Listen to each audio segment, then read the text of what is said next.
Hey everybody, you thought your life would not be complete without another poorly made Logitech G502x Plus Lightspeed mouse review, but here we are. If you watched my other video about picking a gaming mouse after playing on a console for 20 years, you know this is a journey and not a destination. So here we go.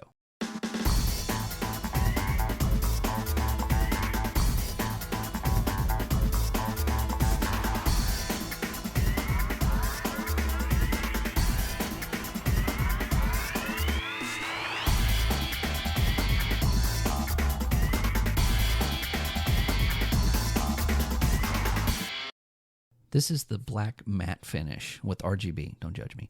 And this is a stunning mouse to look at. And honestly, the first mouse that I've used that actually seems to help my aim a little bit. Okay, that was maybe just lucky. But this also comes at 107 grams, which is the sweet spot for me. I just didn't like the super light mice. I don't know, maybe I'm weird, sue me. But smooth matte finish with the rubber sides, ergo style with a smoother edges and a better feel than the previous version in my opinion. I didn't like the previous version because of the palm finish, had a crack in it. It was really annoying, and it also just felt like holding a dead mouse. I don't know. This one, on the other hand, has a pleasure to hold. It feels like coming home, wiping your feet on the mat, opening the door to the smell of fresh baked apple pie. It just feels right. Also, the bottom comes with the PVC feet and is super slidey. And then, of course, you have the opening at the bottom, which you can put your USB dongle if you want to take it on the go. Now, one thing I want to talk about is the RGB. It's not necessary, I know, but it looks like it's cracked and it's got power underneath. It's really cool. If you're like me and you play in the dark, I like RGB on a mouse just so that I can actually see it. You know, otherwise I'm kind of reaching for it and slinging it across the desk. Now, this button right here, this is kind of your sniper button. It does come off. You can put a flatter one on, which I cannot find currently.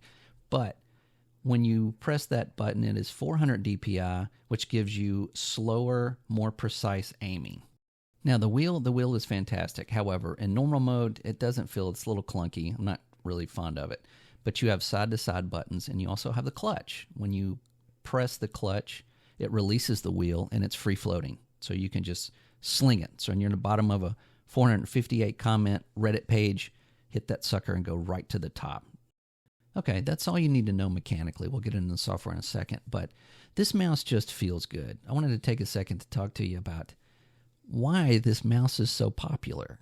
I think that it feels like an extension of your hand.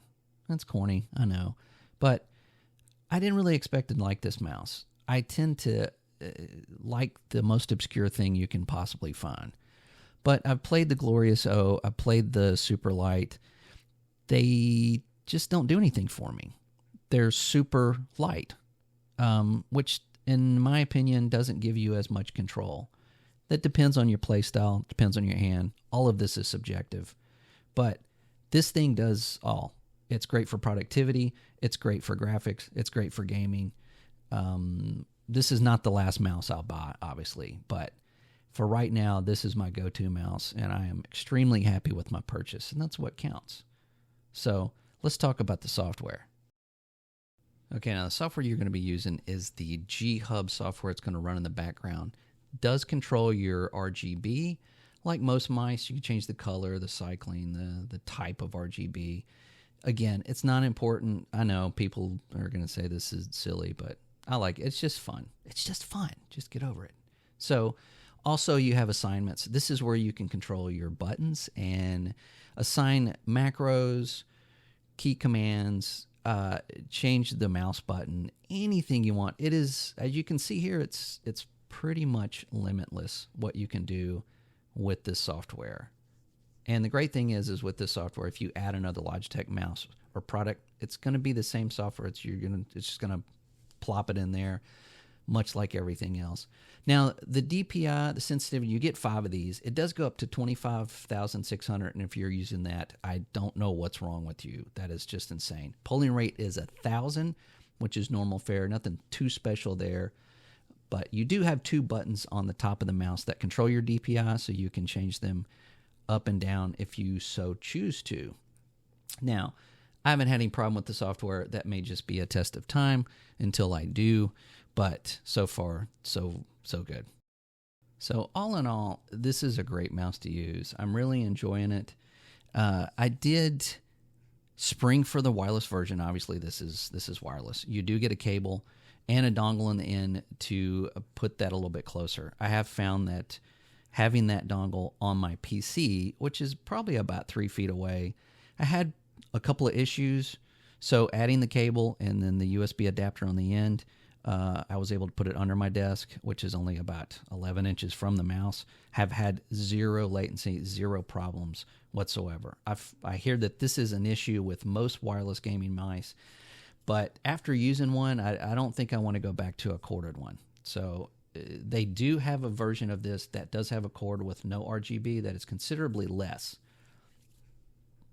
I still recommend it. Now, let's talk about that price for a second as you watch me play Halo poorly. This retails for $159.99. An Xbox Series S is $199. A full console is $199. I don't understand. Coming from a console background, why is this thing so expensive? I don't understand that, but I'm not really complaining. I know this stuff, it's premium. You don't have to have it, but it is a little bit expensive. I did find this on sale for $130. So is it worth $160? I would say so. I think if you have used the same mouse for several years and you need a new one and you want something different, or if you're maybe replacing the original 502 or something even older, I would say it's probably worth it. I really do. This mouse could actually be a game changer. I don't think I've played another mouse that has actually made my gaming experience better, maybe just different.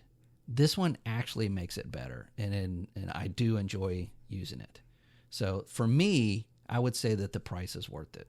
This will, as long as it works, I think that this will be my go-to for quite some time, or at least until my next video. So with that,